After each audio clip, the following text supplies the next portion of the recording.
Jaga pikiran-pikiranmu tetap positif, karena pikiranmu akan menjadi kata-katamu yang keluar. Lalu jaga kata-katamu tetap positif, karena kata-katamu akan menjadi tingkah lakumu. Kemudian tingkah lakumu jaga tetap positif, karena itu akan menjadi kebiasaanmu. Ketika sudah menjadi kebiasaanmu, kamu tidak melatih dan menjaganya tetap positif, hati-hati. Itu akan menjadi nilai dalam hidupmu. Kemudian nilai dalam hidupmu akan menjadi nasibmu.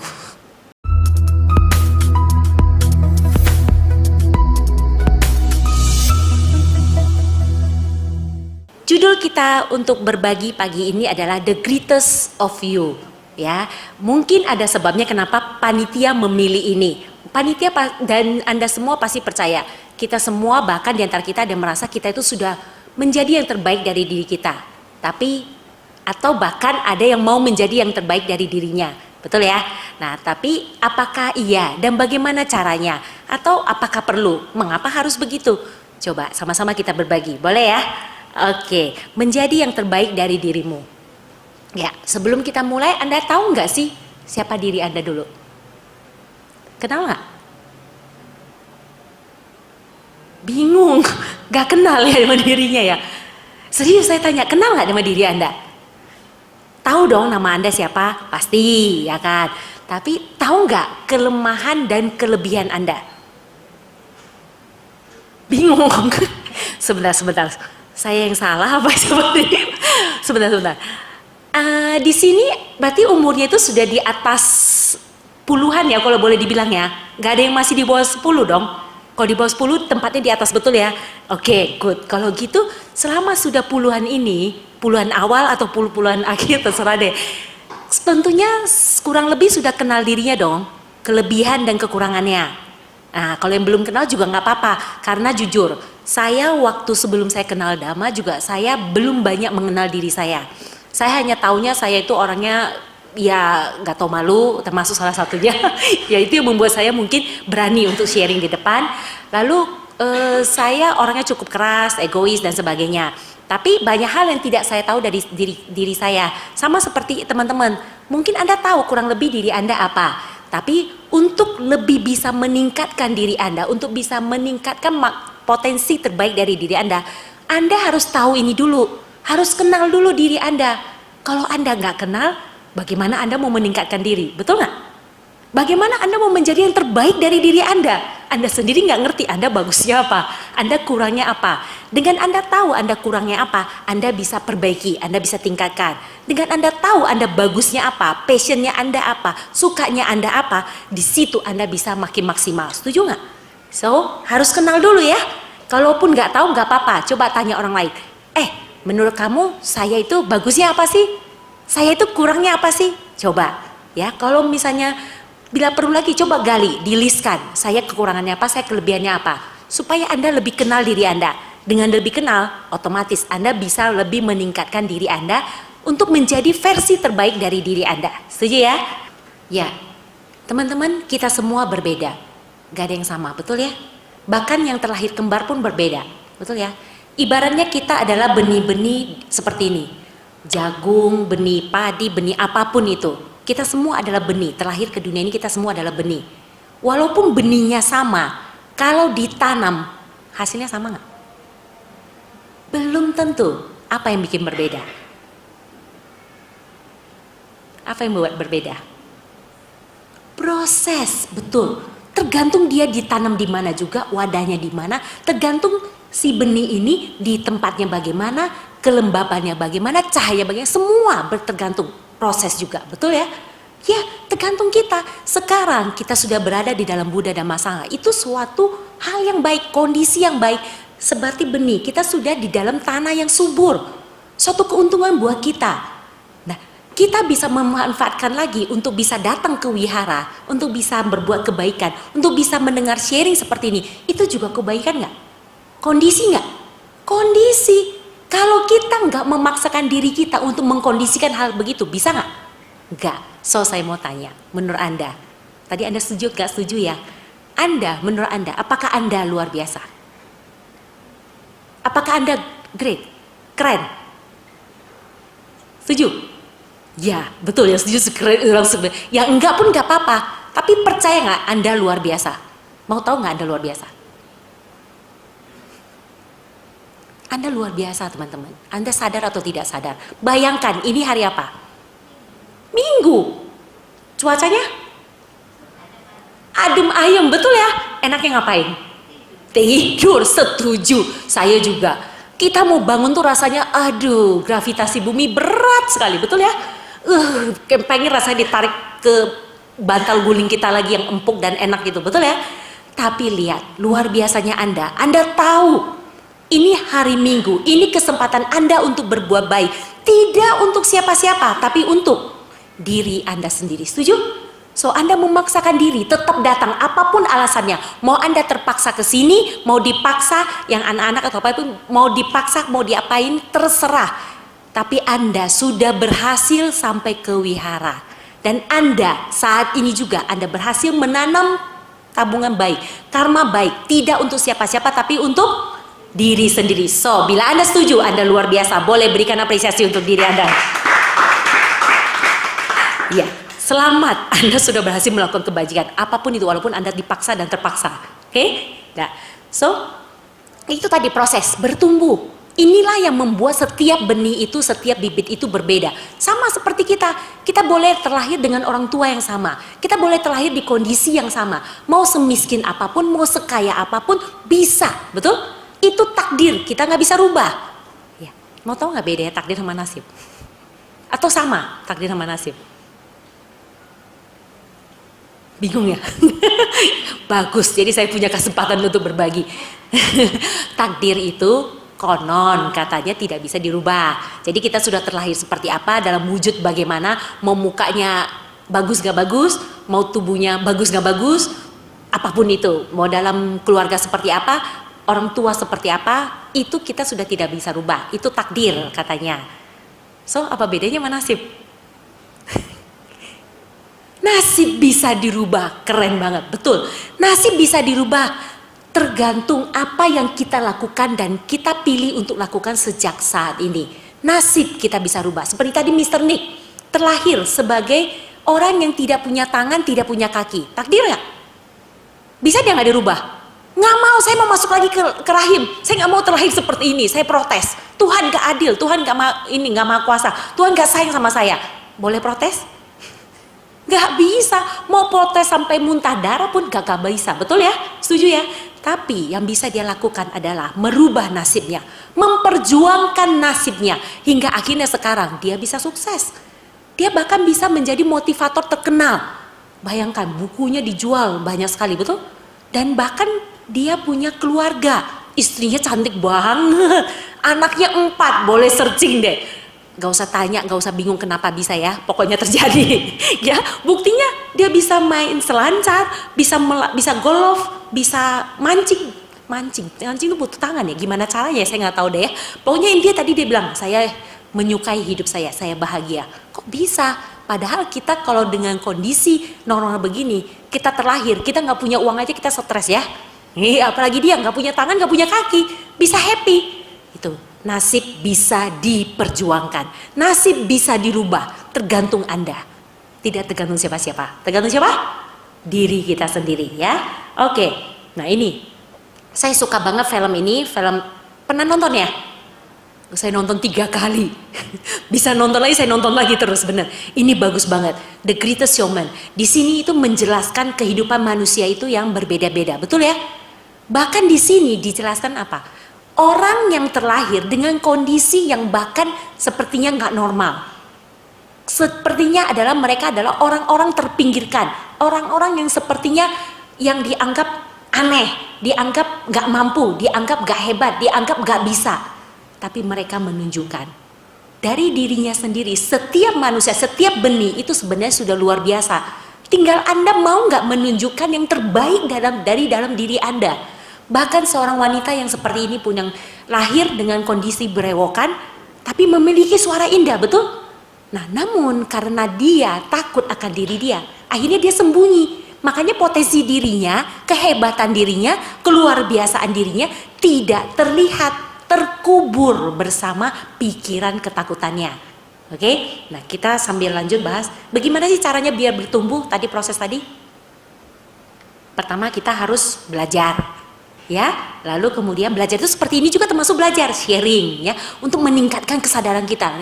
Oh iya, saya punya potensi di sini, saya punya potensi di saya begini. Akhirnya makin bisa tumbuh, ya. Lalu yang kedua adalah action. Action itu apa? Tindakan. Kalau Anda nggak action, percuma, sia-sia. Anda boleh belajar ilmu apapun dimanapun, dengan guru terhebat dimanapun, Anda punya uang sebanyak apapun, Anda belajar di luar negeri dimanapun, tapi kalau Anda nggak praktek, percuma. Hanya akan jadi teori. Teori Anda akan 100. Diuji berapa kali pun Anda akan punya nilai 100 kali 100 kali 100 kali 100. Tapi prakteknya 0. Ya, harus praktek baru bisa berhasil, baru bisa capai kesuksesan tersebut. Oke? Ya. Nah, tujuannya kita belajar lalu kita action adalah supaya kita meningkatkan level diri kita sendiri. Sekali lagi tujuannya yaitu untuk menunjukkan yang terbaik dari diri kita. Oke? Karena hanya kita yang mampu melakukannya, bukan siapa-siapa. Nah, apa yang perlu kita tingkatkan? Pertama adalah pola pikir, kedua kebiasaan, ketiga penampilan, keempat komunikasi, kelima skill atau keterampilan. Ini kurang lebih aja, ya. Nah, mengenai pola pikir seperti tadi yang wanita tadi yang berewokan tapi yang punya suara hebat, dia punya pola pikir, saya aneh, saya jelek, saya nggak bagus, saya ini, saya itu. Benar, dia jadi benar. Akhirnya dia mengurung dirinya di pabrik yang bikin kain itu. Yang apa itu namanya? Saya agak lupa ya, namanya siapa ya? Ya, ingat? Lupa ya. Ya itulah kita sebut si Clara lah ya. Nama aslinya Kayla ya atau siapa ya? Lupa juga. Oke lah. Ya Clara aja kita sebut Clara. Nah, si Clara ini padahal dia punya suara hebat. Cuman karena dia punya mindset, punya pola pikir, saya jelek, saya nggak mampu, wajah saya begini, badan saya begini, nggak bagus, nggak indah, nggak jelek, nggak ada bagus-bagusnya. Saya nggak bakal bisa sukses, saya nggak bakal bisa menjadi orang hebat. Akhirnya benar, dan dia terkurung, betul nggak? Sampai hingga akhirnya ada seseorang yang seperti si Jack Huckman itu, dia tuh menemukan, melihat potensi-potensi dari orang-orang aneh-aneh ini. Akhirnya dia baru memunculkan dan jadilah dia penyanyi yang bersuara luar biasa, betul ya? Iya, harus pertama itu, makanya pola pikir itu sangat penting. Seperti guru agung kita mengatakan, pikiran adalah segalanya. Kita menjadi seperti yang kita pikirkan. Pikiran adalah pelopor. Paham nggak nih? Mungkin Anda paham, tapi saya sederhanakan lagi dalam bentuk cerita, boleh? Sehingga mudah dipahami, boleh ya? Makin mudah untuk dipahami. Saya percaya Anda semua pasti paham. Tapi ini biar makin mudah, oke? Contoh saya dan ini deh si Koko ini namanya siapa Koko?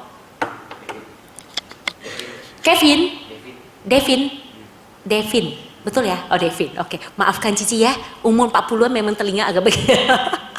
Devin, oke. Saya dan Devin sudah kenal. Lalu kemudian suatu ketika tanpa sengaja kami ketemu di Mall Puri ya. Kami ketemu tanpa sengaja di Mall Puri, dan Devin ini adalah anak yang cukup sopan, baik, dan dia tahu setiap saat adalah kesempatan untuk menambah kebajikan melalui pikiran, ucapan, dan perbuatan. So, dia nyapa saya. Betul ya? Kalau ketemu sama orang biasa ngomong gitu ya. Kita nyapa kan, kita mau berbuat baik, betul ya? Kita mau berbuat baik, kita nyapa. Halo Cici, gitu ya. Nah, halo Cici. Nah, saat itu respon saya adalah saya cuek. Saya lewat aja. Saya mengabaikan sapaan dia.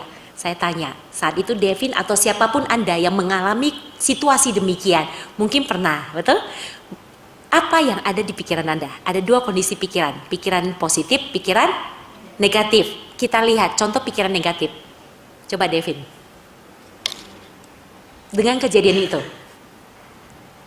dicuekin, kamu nyapa halo Cici, terus saya lewat aja. Kamu pikiran negatifnya apa?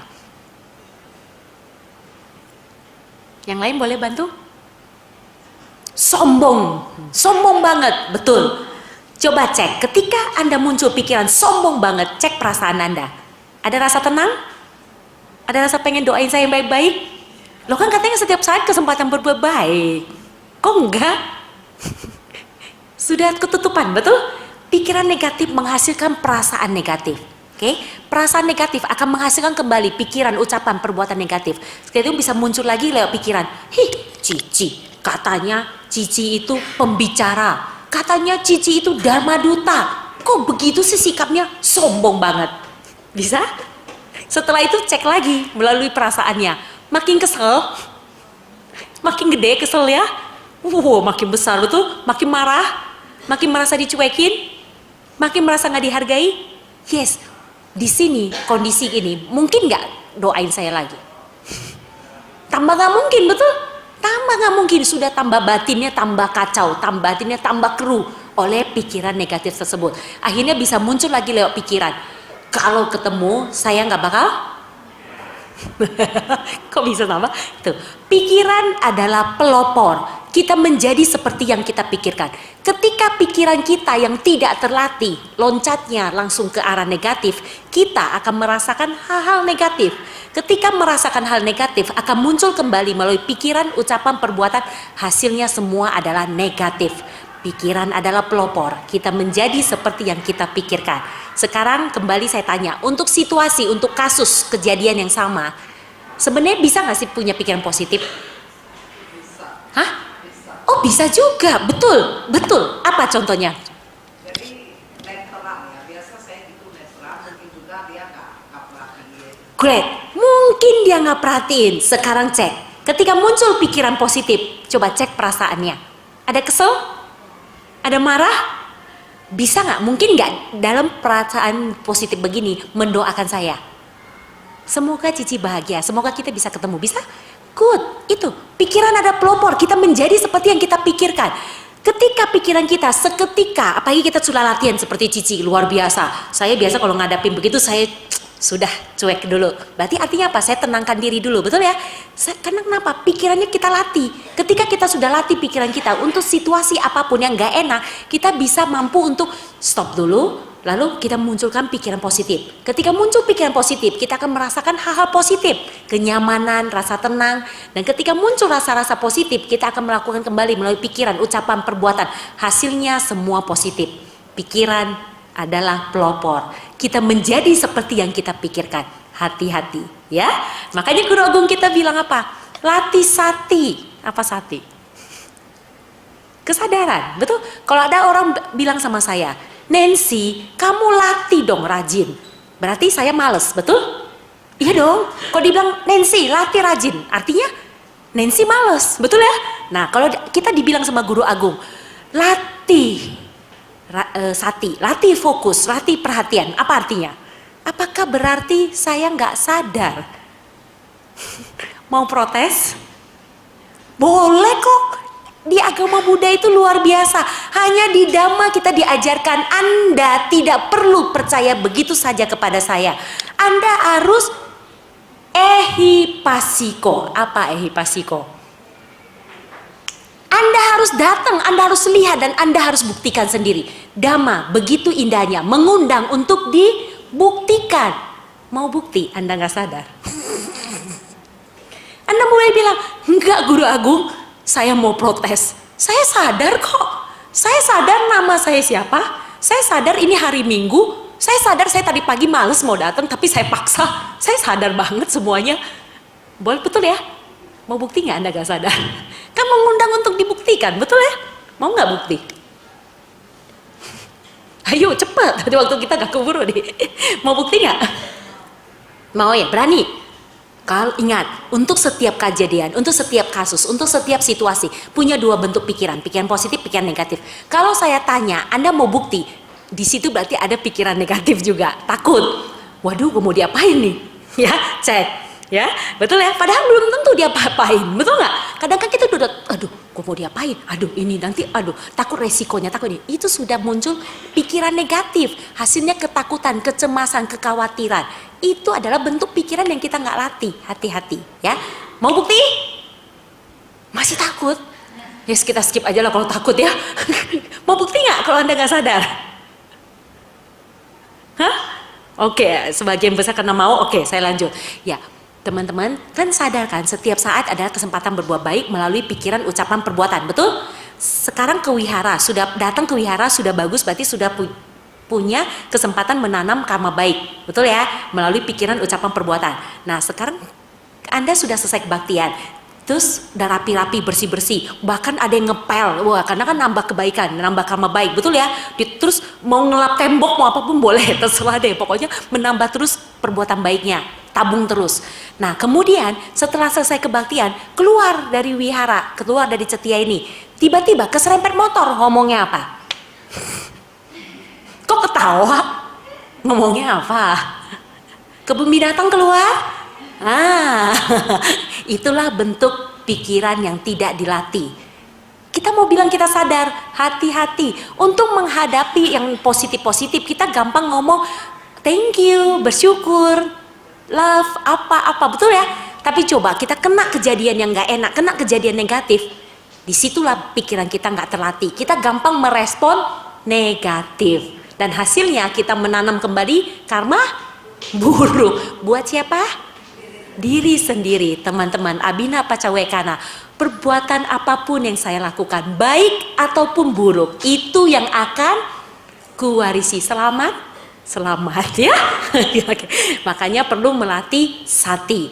Bener gak yang Guru Agung kita katakan? Bener banget, luar biasa ya. Anda bersyukur gak Anda berada dalam Buddha Dhamma Sangha?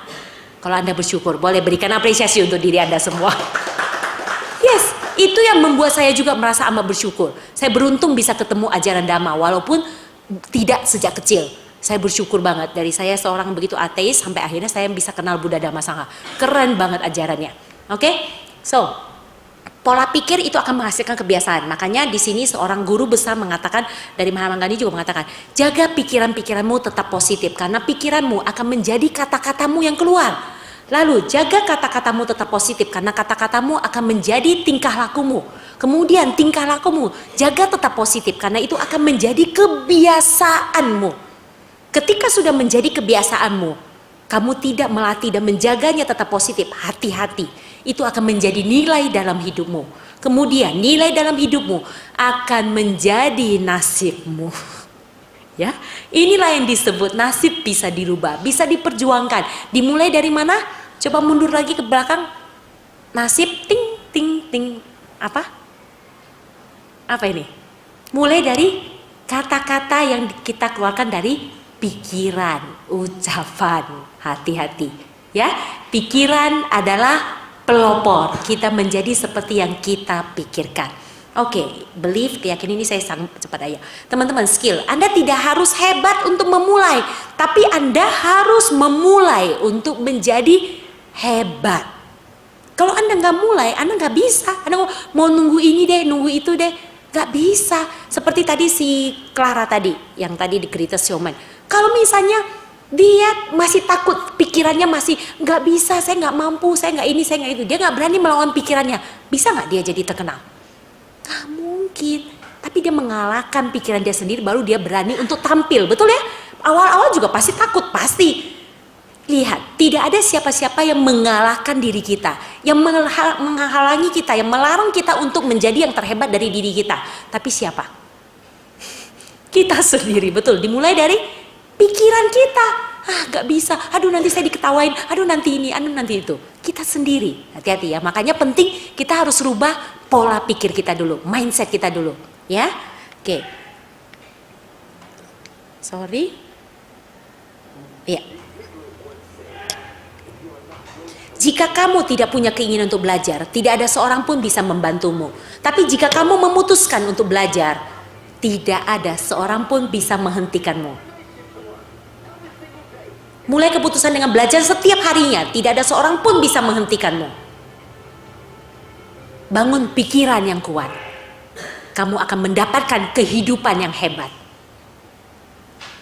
Demi dirimu sendiri. Setuju? Bila Anda setuju, berikan apresiasi dong untuk Anda semua. Oke, teman-teman, bukan masalah bisa atau tidak bisa, tapi mau atau tidak mau. Saya mau tanya, seorang Aderai. Aderai siapa? Binaragawan ya, hebat gak dia? Hebat betul. Kalau Anda searching Google, dulunya kan dia sekarang badannya disebut binaragawan karena badannya, ototnya keren, besar, bagus. Terus kalau dipertontonkan tuh indah hingga akhirnya bisa jadi juara, betul ya? Nah dulunya Aderai seperti apa tahu? Coba nanti di searching ya, buktikan bener gak ya yang saya bilang ya. Nanti di searching Aderai dulu sepertinya apa? Kurus, kering, cungkring katanya. Kok bisa jadi seperti itu? Apakah dia terlahir langsung menjadi seperti itu, langsung berotot? Tidak. tapi dia belajar dulu. Setelah belajar lalu dia action, praktek baru bisa. Sama seperti Anda, seperti Agnes Monica. Suaranya memang betul, mungkin memang indah. Ya, tapi kalau dia nggak belajar lagi, dia nggak praktek lagi, nggak latihan lagi, apakah bisa jadi seperti sekarang? Jadi diva? Nggak bisa, tetap harus latihan. Mungkin beda kayak seperti kita. Bisa nggak sih kita jadi penyanyi? Coba saya tanya, bisa nggak? Bisa nggak kita jadi penyanyi atau jadi binaragawan?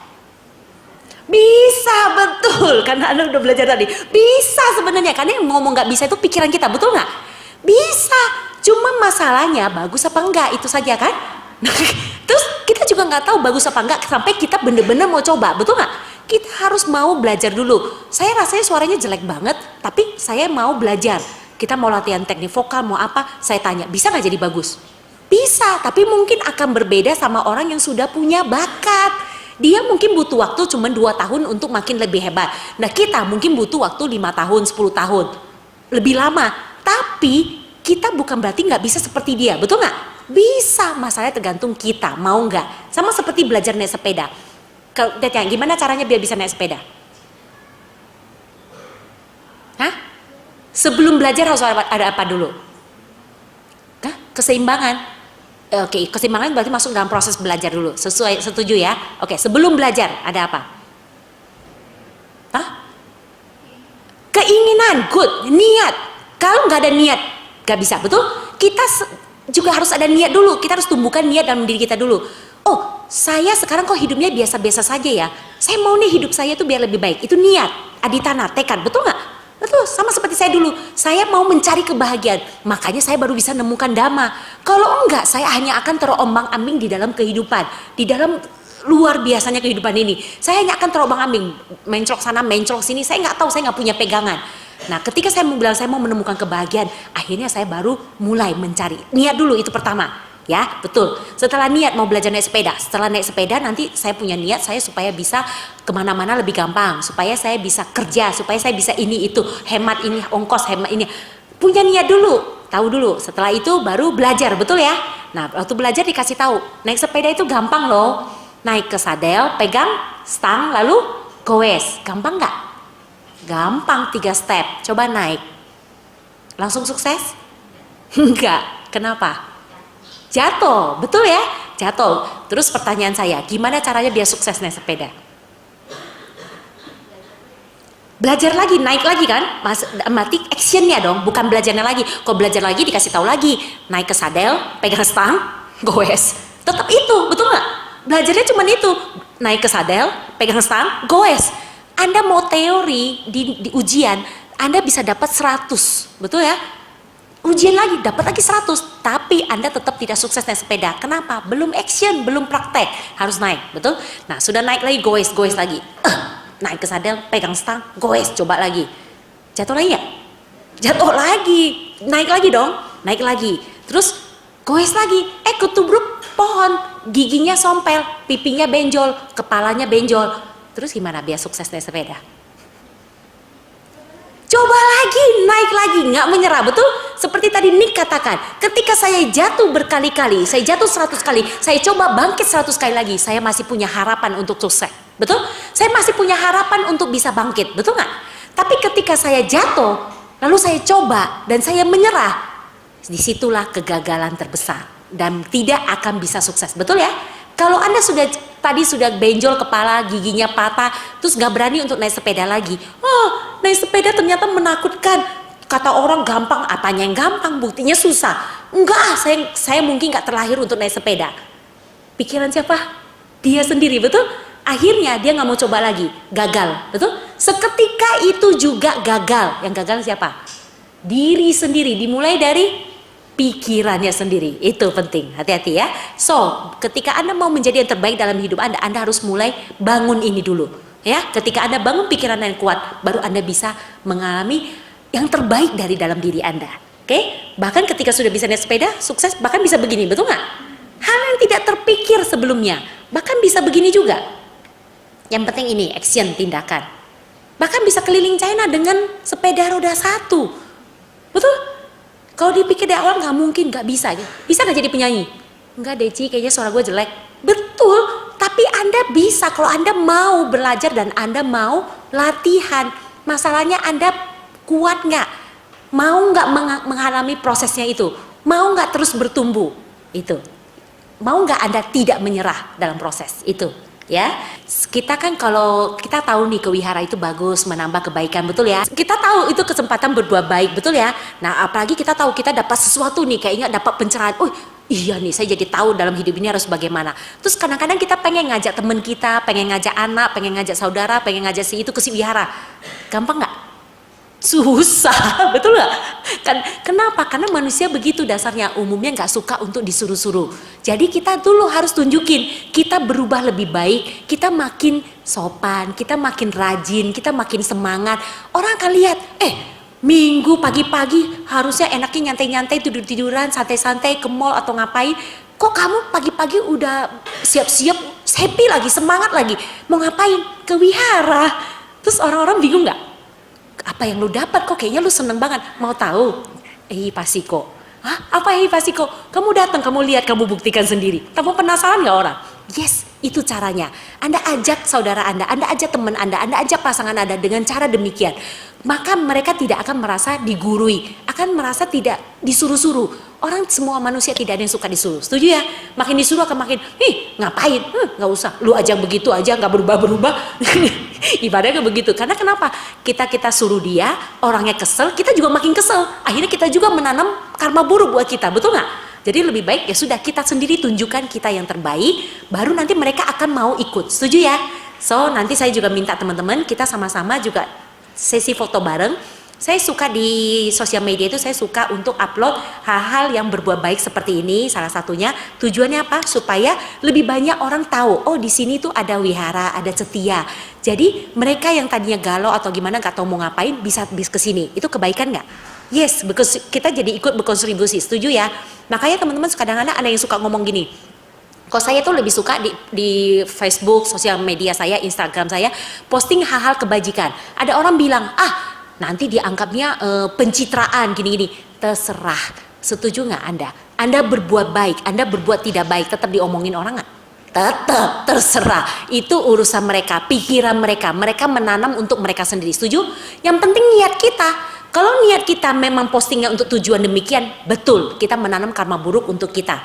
Tapi kalau tujuan kita adalah untuk kebajikan, untuk menginspirasi orang lebih banyak berbuat baik, itu akan berbuah kebajikan lebih banyak. Setuju ya?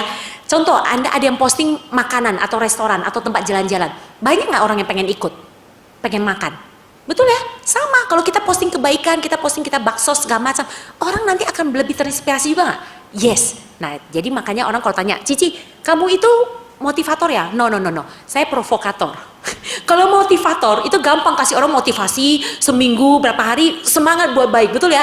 Habis itu lemes lagi. Kalau saya provokator, saya provokasi orang dari bawah, dari dalam dirinya supaya muncul kesadaran untuk berbuat baik demi diri sendiri dan orang sekitarnya. Setuju? Oke, terima kasih.